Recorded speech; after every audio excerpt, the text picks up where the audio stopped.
Hey everyone, Ivy Gaming here, and today we're playing Dragonheir Silent Gods. For today's video, we're going to take a look at the dungeons for gear. Let's talk about all of the stage 9s and do a little bit of a team showcase. Dive deep, battle peek into Season 3 of Dragonheir Silent Gods. We have new heroes and new damage types and new elemental synergies. The bosses even have some new skills to bring us a new challenge. Be sure to download via Android, iOS, Mac, PC, Steam, and Epic Games if you haven't already, and use the currently working promo codes that you see on the screen. And going on now through April 10th, we have an Easter egg celebration event. Here you'll be able to collect Easter eggs to exchange for some really great rewards. You'll have daily tasks which will earn Easter eggs. You can also gift your friends and they can do so in return fulfill the ones you're missing for your set of eggs. You can also craft eggs if you find yourself getting a lot of a certain type to get the ones you're missing. We have many days of this event, so don't worry too much about crafting right away. You can earn great rewards with each set of eggs that you collect, like Apprentice Scrolls, Scholar Scrolls, Worm Arrows, Starlight Dye, Heliolite Dye, and a ton of gold and even a super cute emote. Oh, and don't forget to click the bunny for some secret eggs. So in case you missed it, I did do a video showcasing who I used for the Frost, Tempest, and Flame domain.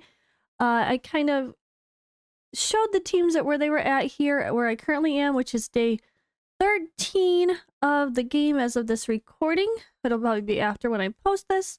But early on, it does take some pretty OP stuff to be able to push to those final stages. But honestly, the domains are fairly easy once you get things rolling, but you don't need to have all level 90 5-star pluses to be able to do so.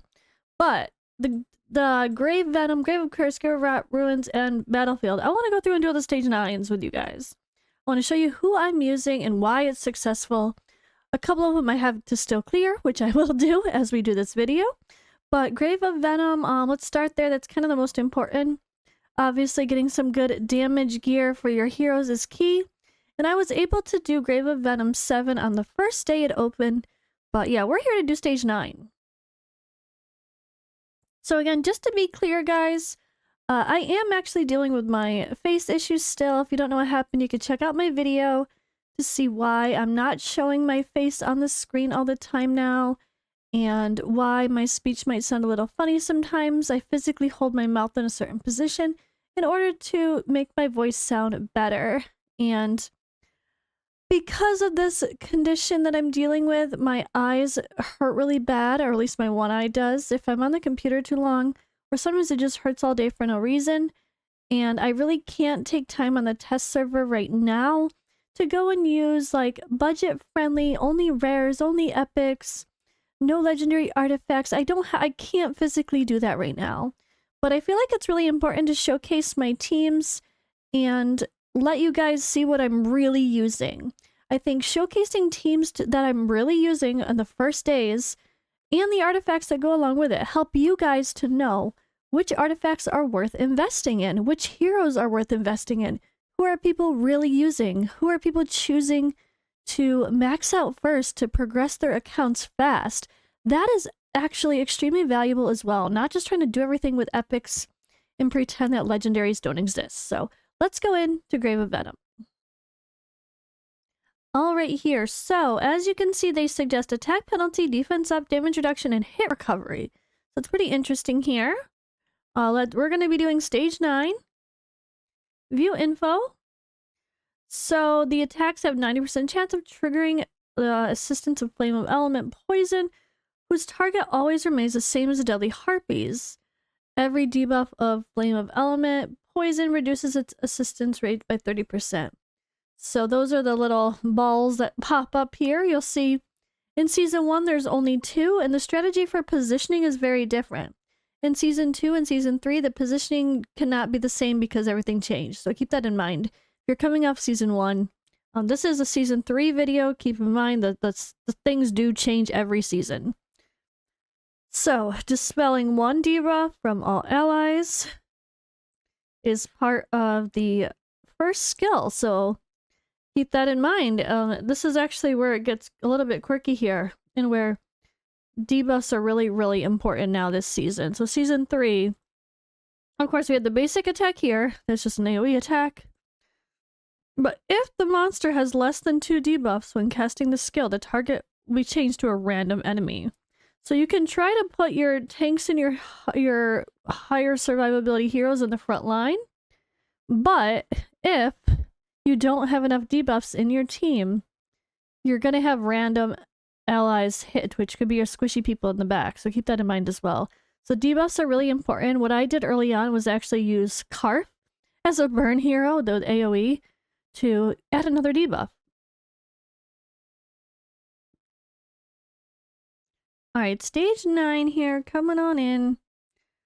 So let me load in. I think this is correct, right? Yep, Venom. So let me actually load in the team, make sure everything's correct. Load, load, load. Alright. So we are using, so our draft could use something else. I think I was just trying to speed up the run. But I was trying a couple things.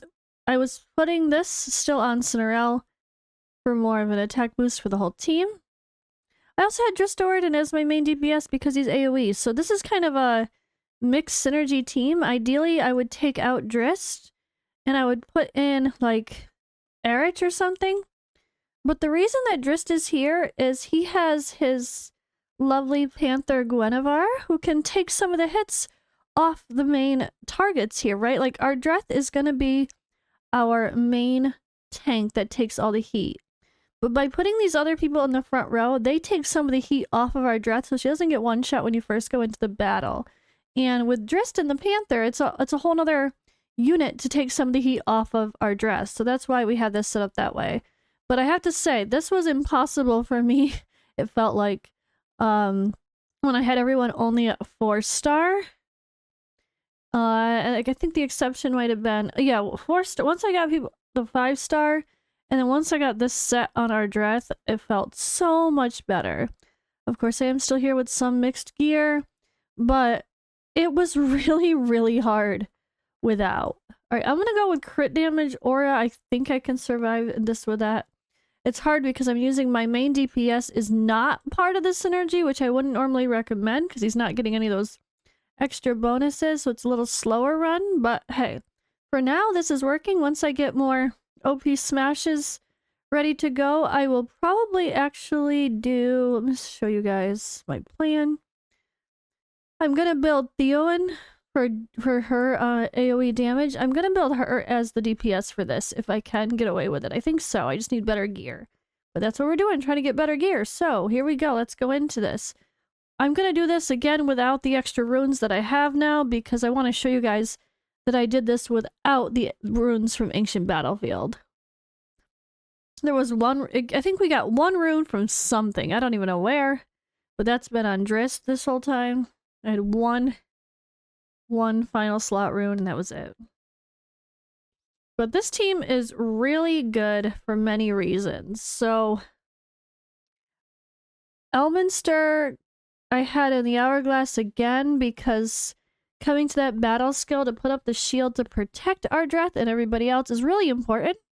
And then Cinderella's amazing ultimate, putting invincibility on someone, really helps. He usually puts that on our Dreth, so she's protected as well. So it's just double the protection right away, early on, and she can actually survive.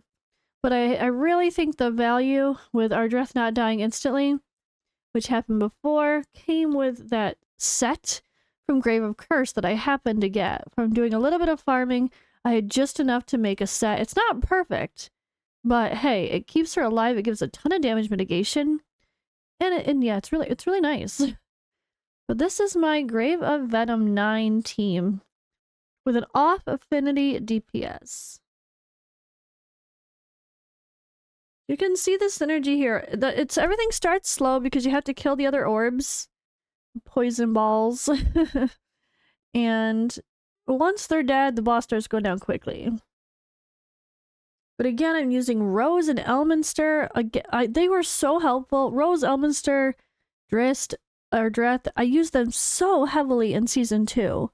And now Cinderella is definitely added to the mix. You can see the same people I'm using in every team It's kind of what I want to show you guys is like the value of certain heroes and how strong they really are. So if you get them, you'll be quite excited. I remember someone commenting on one of my videos saying like they were kind of bummed when, you know, you don't get the exclusives and the fancy new things for the season. They got Cinderella, they were kind of bummed, but after watching my video, they felt more excited. And yeah, he's my like new favorite character on my account, period. Using him literally everywhere. And if survivability is key, or if you need someone that has resistance, like an ancient battlefield, I just throw on the artifact from, I think it was Pillar of Trial last season? Or was it Fey Meander? I don't remember. The healing one with the resistance. Alright, there we go. There is Grave of Venom, stage 9. Easy clap, too. It wasn't bad at all. 2 minutes and 11 seconds, my current best time. And that's with not putting a single rune on anybody. So there's so much room for improvement. And hey, this is my first piece of legendary gear actually dropping without having to forge it. And it's a crit damage glove. Okay, I'm gonna just lock that just in case I mess up and accidentally forget. That is awesome. So that is Grave of Venom 9. Let's take a look at the recommended lineup so you guys can get some other ideas. So here we have, as you'd expect, Sigrid is going to be in everything. She's such a queen. It's really nice to have a rare that's solid.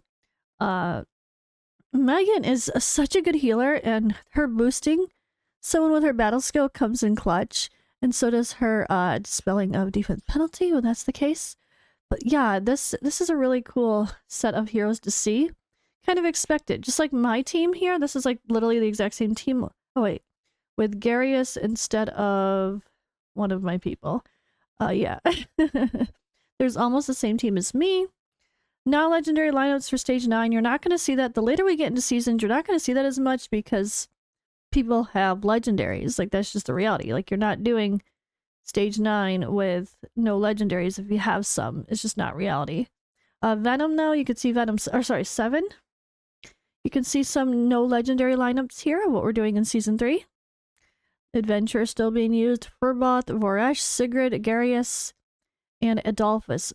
Definitely 5 of the best lower tier heroes in the game. You're going to see them everywhere for good reason. So, and Elminster obviously is amazing. He's being used in every team as well. Well, not every team, a lot of teams as well for good reason. So there you go. There we have it. I was really hoping my Venom team would show up here for people. I thought I did it really early on, and I thought it was a really good team.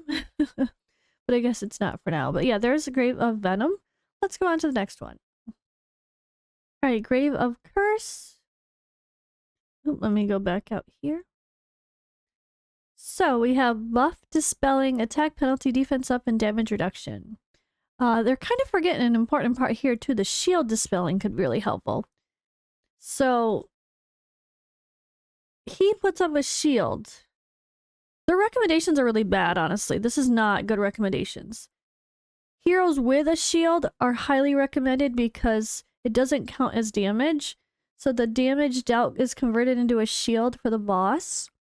And if you have a shield on your heroes from a big fat shield person like Garius or Cinderella or Finja, the new bride, you don't, like, because of using gatekeeper staff, I mean, you don't need like as much of a concern to deal with the boss's shield because he's not putting one up or only putting up a tiny one. So keep that in mind as well. And yeah, if you can't keep enough of a shield up from your heroes, then you're gonna need to have a shield dispeller in the team, like Victor, for example. So this is a weird recommendation. I don't like that at all. Alright, stage 9 is what we're gonna go do. I was doing stage 8. Alright, so for stage 8, I was using no legendary gear and all blue runes. I'm gonna have to change that to be able to do stage 9. I already know that. So I'm gonna run it real quick just to make sure, and then I'm gonna come back, change this, and then show you. But this is what I was doing for stage 8, which was very successful and not too crazy on the requirements. And again, using the same artifacts that you're gonna see me use pretty much everywhere. And again, we're using Garius here instead of Ardreth because of having him be able to pop the shield before the boss goes. And the reason I'm able to time things at about 21 seconds is because of Rose in the team. Her battle skill puts a recharging speed penalty up. Otherwise, I wouldn't be able to do that because, well, it's 18 seconds for the boss rotation. So the boss's skills here, control immunity. This is also the issue too. This is where you need buff dispelling. This is where Voresh is always great also because here, but you cannot prevent the buffs. The difference in Season 3 with this boss is that the monster dispels all debuffs, then puts up the buffs. So if you put up buff prohibition, it's no longer doing any help for Season 3, so keep that in mind. And you cannot get away with an unkillable team for this boss. Alright, I'm going to go in with the same gear like I said here to start with, but I believe I need a little bit of oomph to my team for this one. I don't think I can have none of the other special gear added for stage 9. Keep in mind, guys, when people are showing stage 9s, they should show some legendary gear because you're going to assume most people would have farmed some stage 7 or some stage 8 first to get some legendary gear to make their heroes better, to make 9 easier. Doing stage 9s without any legendary gear is not very realistic for most heroes unless you have crazy inspirations and some really interesting combinations that can get away with that. But that's going to be very rare. And as you can see here, it's about damage and time. 11 seconds, 10 seconds left, and I'm going to time out. But I have no DPS in this team. It's all supports, guys. All supports, epic gear, rare runes. And I was able to almost beat this boss on stage 9 with literally, again, 0 real DPS heroes. That I'm really happy I could show that really quickly at the end there. Literally, no legendary gear, blue runes, but my normal legendary artifacts for most of them. That's it. And like people are level 91 and 95. No one's like level 100, or not, the whole team's not 95 at least.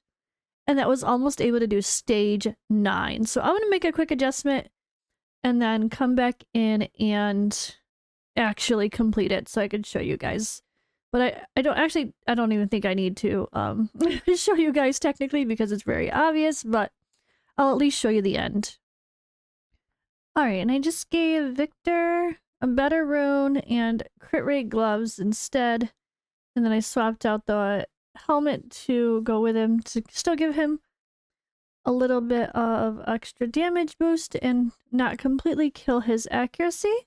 He has plenty of accuracy, more than needed. We have Cinerelle here. I actually gave the HP one for survivability because I swapped him to this attack chest, which he was in a defense chest before, so I don't want him to die. But this has a good, we at least have an attack roll here, and it gives him some survivability, so I kind of kept it for that. And I didn't really change much otherwise. I don't think I need to for him. Elminster, I just kept in the same, although I probably could change his rune as well to something with enlightenment if I even have one. Oh god, I don't. That's why. Okay.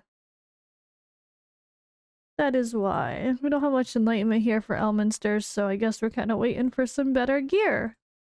And then Garius here, I put the set I had on Ardreth, although I did lower his defense by doing that a little bit, but then we increased it by also adding this rune, so a lot better. But again, still, I didn't even add the ancient battlefield artifacts yet. So this is still a team with no ancient battlefield artifacts, just a little bit of adjustments to improve their gear and runes.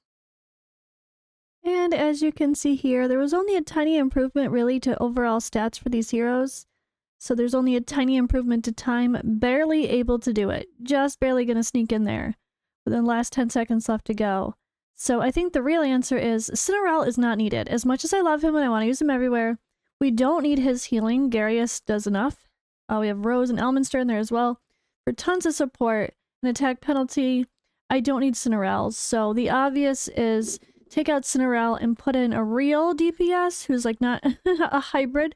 But also once I get these heroes up to level 95 or higher, of course it's going to make things a lot easier. But as you can see, it certainly can be done with a pure support team, which is pretty cool.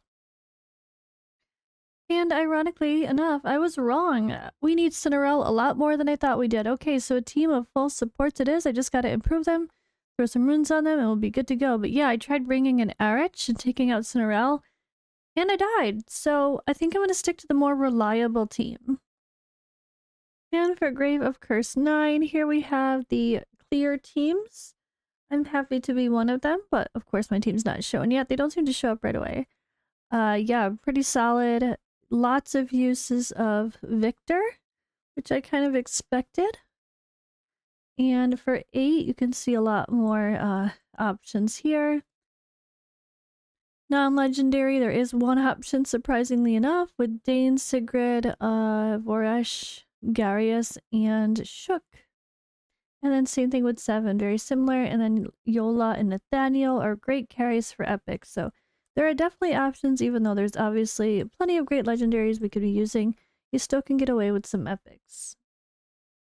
Alright, on to the Grave of Ra. I actually did this yesterday, no trouble. So let's take a look here. So we know the Grave of Ra. This is a tough one usually, and I was really surprised at my results.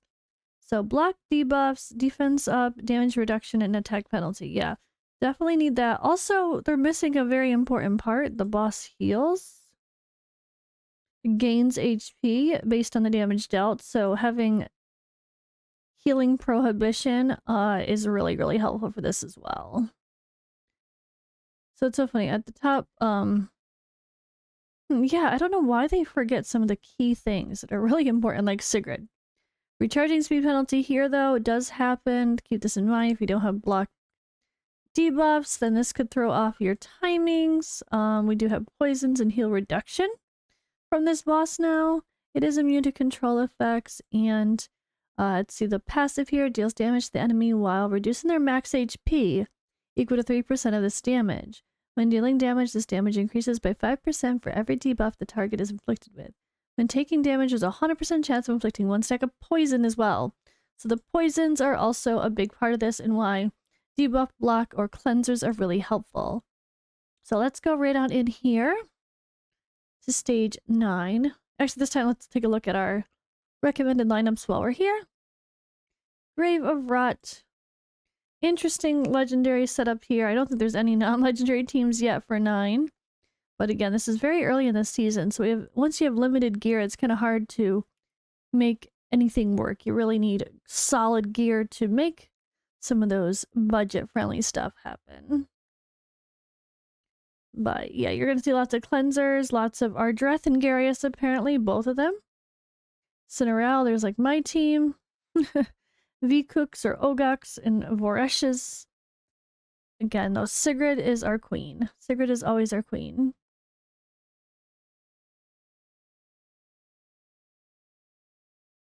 So let me load in my team here. Grave of Rot. Equipment plan. There was a little bit of it. This was after my gear was adjusted for doing all my forging from the first day of opening up the legendary gear forge. So she's also really great in this to give her more resistance for all the stuff.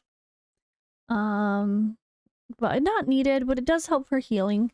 I really could get away with probably something else on her as far as artifact goes, but hey, this was a free artifact just by doing content. And Sigrid is going to be our main DPS as always, and she's going to be a beast here for stage 9. So we had things spread out. Nothing too fancy here, but everyone does have to be in range of his battle skill, which does affect how you position people. So we are going to go ahead and use the defense aura. And yeah, let's roll into it. Again, I'm not using any of the ancient battlefield ruins, even though I have some. So we're going to just do this run as I completed it yesterday without any extra stuff added, just to show how I did with the bare bones. But healing prohibition is really important with Sigrid. I'm really shocked they don't mention that because that boss's ultimate, we do not want him to heal.